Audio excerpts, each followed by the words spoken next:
Nuestros estudios se centran en ver cómo se desarrolla el cerebro.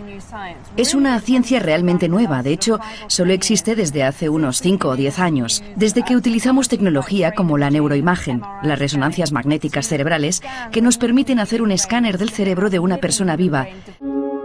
Cada día recorren la ciudad, se manejan por un entramado complejo de calles, avenidas y rondas.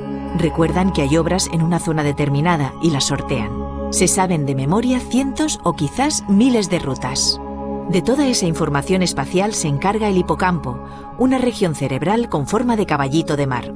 Nos ayuda a recordar dónde están las cosas o cómo volver a casa, y almacena información sobre coordenadas espaciales. Esa zona, cuando una persona se convierte en un experto de la navegación, se desarrolla más. Por eso, en un taxista es mucho mayor que en un conductor normal de la misma edad y sexo.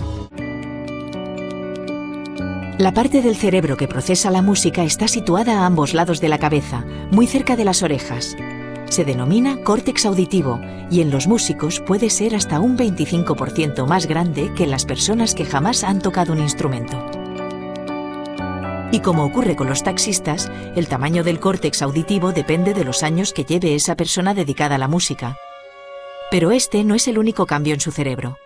También las regiones que controlan el movimiento y el tacto se transforman como consecuencia del uso.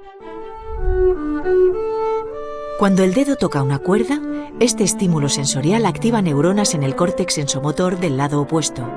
Además, un nivel alto de actividad refuerza las conexiones entre los grupos de neuronas excitadas. Nuestro cerebro es moldeable. Tiene una gran capacidad para cambiar y adaptarse en función del entorno y de nuestras experiencias. Y puede, además, reorganizar funciones. En las personas sordas, el córtex auditivo, en lugar de procesar el sonido, se activa para leer los movimientos de los labios. Se adapta a las circunstancias y responde a otras señales que la persona sorda necesita procesar y entender.